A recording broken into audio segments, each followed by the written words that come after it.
Chandigarh mayor ఎన్నికపై supreme court కీలక తీర్పు వెలువరించింది. చండీగఢ్ మేయర్ ఎన్నిక చెల్లదన్న సర్వోన్నత న్యాయస్థానం రిటర్నింగ్ అధికారి అనిల్ మాసిప్ చట్టవిరుద్ధంగా ప్రవర్తించారని వ్యాఖ్యానించింది.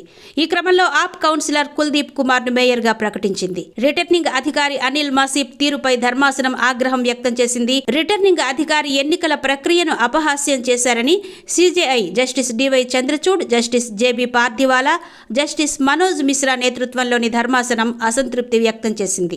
ఎన్నికల రిటర్నింగ్ అధికారి రద్దు చేసిన ఓట్లను పరిశీలించిన సుప్రీంకోర్టు ఆ ఓట్లన్నీ ఆప్ అభ్యర్థికి అనుకూలంగానే ఉన్నట్టు తెలిపింది.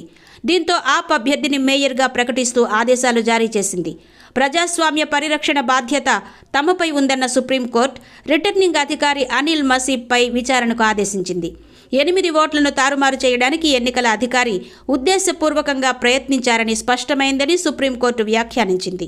అంతకుముందు Punjab, Haryana high court registrar general నియమించిన జ్యుడిషియల్ అధికారి చండీగఢ్ మేయర్ ఎన్నికలో ఉపయోగించిన బ్యాలెట్ పేపర్లు, వాటి లెక్కింపు సమయంలో తీసిన మొత్తం వీడియో రికార్డింగ్ను ధర్మాసనానికి సమర్పించారు.